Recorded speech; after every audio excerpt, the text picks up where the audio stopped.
नमस्कार, knocking-news.com में आपका स्वागत है। मैं हूं गिरिजेश वशिष्ठ। अगर कोई आपसे पूछे कि हिंदुस्तान में मोदी जी की सबसे फेवरेट एजेंसी कौन सी है, तो आप तुरंत कहेंगे ईडी। ईडी यानी एनफोर्समेंट डायरेक्टरेट। बनाई तो गई थी, जो गैंगस्टर्स होते हैं उनके पास जो पैसा आता है, उस पैसे को लेकर मनी लॉन्ड्रिंग के केसेस दर्ज करके सख्त से सख्त सज़ा दी जा सके, ताकि बड़े बड़े दाऊद इब्राहिम आसानी से छूट ना पाएँ। लेकिन अब ये एजेंसी अवैध वसूली और अपने जो पॉलिटिकल आका हैं उनके हथियार बनने के काम की होकर रह गई है। दिल्ली में आप देख रहे हैं कैसे लगातार केजरीवाल के एक के बाद दूसरे, दूसरे के बाद तीसरे आदमी के ऊपर छापे पड़ रहे हैं। जीतन राम मांझी कैसे चाहकर भी दूर नहीं जा पा रहे हैं बीजेपी से, और अपमान सहकर भी नीतीश के साथ हैं। और उसके बगल में सोरेन साहब कैसे उठाकर जेल में डाल दिए गए हैं। हरी कथा अनंता ईडी की 1000-1500 कहानियाँ हमारे आसपास घूम रही हैं। मैं आज एक ऐसा किस्सा लाने वाला हूँ ईडी का, जिसके बाद में कुछ सोचने को रह नहीं जाएगा, कुछ सबूत नहीं रह जाएगा, और आपको लगेगा तो इससे तो दाऊद का गैंग ही अच्छा था। जिस लेवल का एक्सटर्शन का ये मामला है, याद कीजिए किस तरह से एक ज़माने में मोदी जी के गुजरात के favourite Rakesh Asthana narcotics control bureau NCB के जब अध्यक्ष थे, सुशांत सिंह राजपूत की हत्या हुई थी, तो रोज़ 1-1.5 ग्राम गांजे की पुड़िया के साथ में उनके दफ्तर में फिल्मी सितारों की लाइन दिखा करती थी।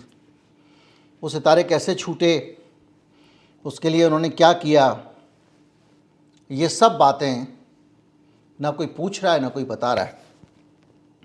बहरहाल पूरी फिल्म इंडस्ट्री के ऊपर एक बड़ा सवाल खड़ा हो गया था। रोज़ कहीं ना कहीं रेड पड़ती थी, किसी न किसी से पूछताछ होती थी नारकोटिक्स के मामलों में। और अब एक्सटॉर्शन का एक नया तरीका आया है सामने, एक नई पौध आई है। कहानी शुरू होती है मुंबई के एक बिल्डर से। मुंबई की यूनिट 9 है, क्राइम यूनिट 9। उसको पता चला 164 करोड़ के एक एक्सटॉर्शन के मामले का। इसमें एक रमेश भगत नाम का आदमी सस्पेक्टेड था, वो गिरफ्तार किया गया। मसला क्या था, इसको पहले आप समझें तो ओमकार रियल्टर्स और एक और बिल्डर है धानुका बिल्डर, इसके बीच में एक लेन देन का विवाद होता है। कहा जाता है कि 164 करोड़, कहीं 116 करोड़ की रकम का जिक्र किया जा रहा है।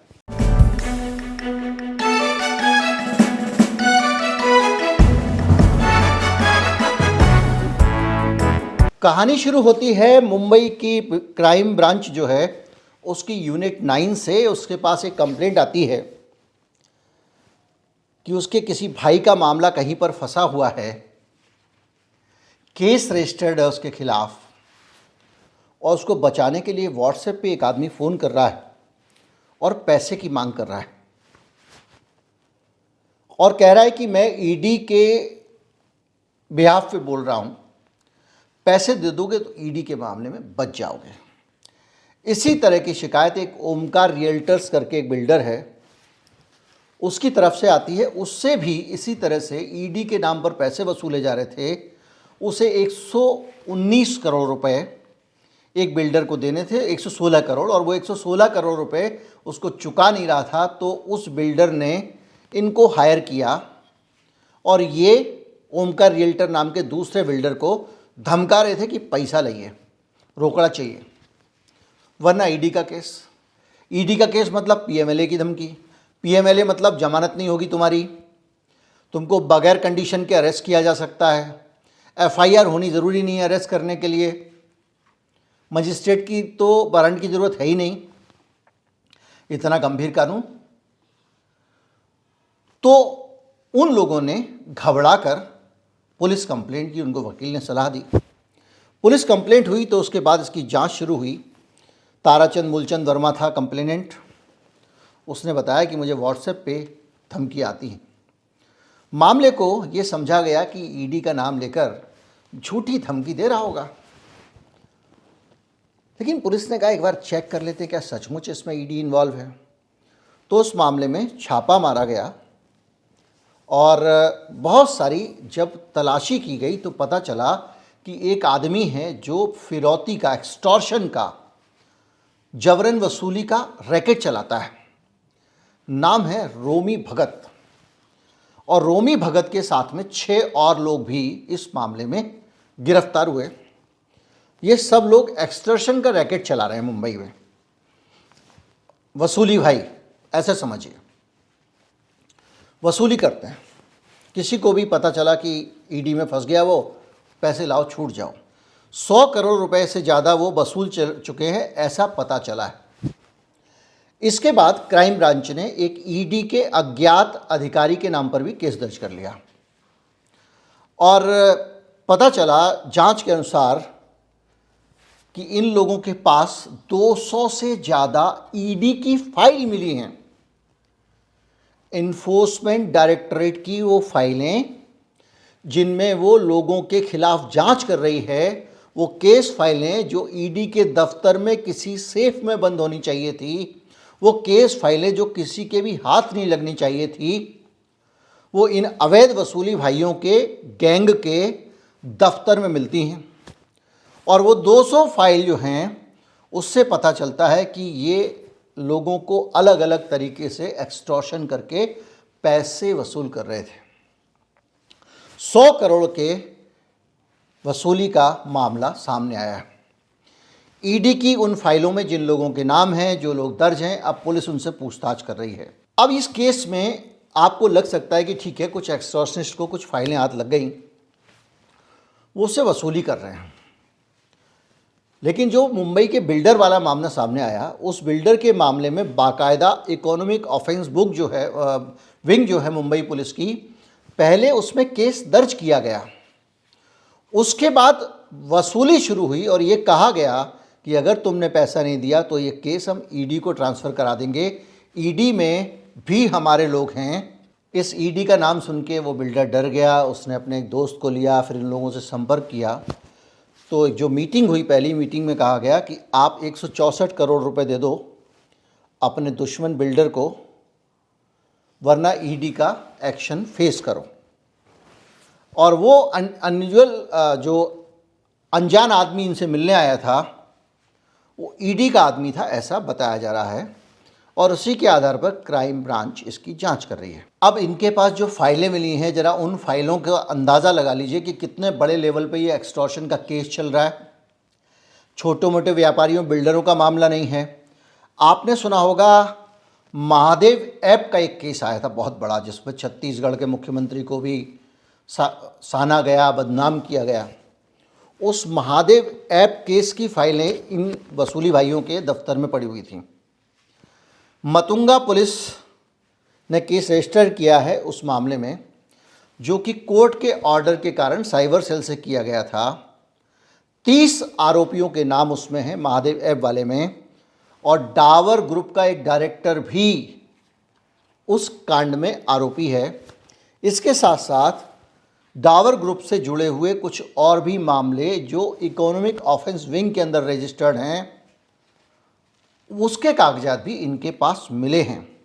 यानी जो ईओडब्ल्यू है, जो एक बहुत एलीट फोर्स होती है किसी पुलिस की, आर्थिक अपराध शाखा, मुंबई पुलिस की जो आर्थिक अपराध शाखा है, महादेव ऐप के मामले में दिल्ली पुलिस ने भी एक मुकदमा दर्ज किया है। सारे डॉक्यूमेंट डील किए गए हैं, मतलब कितने लोगों से इन्होंने अवैध वसूली की है, कितने लोगों से इन्होंने वसूली की है, कितने लोगों को ब्लैकमेल किया है, कितने लोगों से एक्सटॉर्शन किया है। अभी लंबी जांच चलेगी, पता नहीं कितने नाम निकलेंगे, क्योंकि ये तो काम ही ये करते थे। अब आप अंदाज़ा लगाइए कि 150 करोड़ 200 करोड़ रुपया, कई लोग तो हम में आप में से पूरी ज़िंदगी में 1 करोड़ नहीं बना सकते। 150 करोड़ 200 करोड़ रुपया ऐसे ही लेन देन हो रहा है केस से बचने के लिए। तो जो ईडी जब जिन नेताओं के हाथ में है, वो नेता ईडी का क्या खेल करते होंगे, कैसे इस्तेमाल करते होंगे, और उसके ज़रिए क्या क्या होता होगा। मुख्यमंत्री अगर ईडी के दबाव में पार्टी बदल सकता है, सीडी के दबाव में पार्टी बदल सकता है।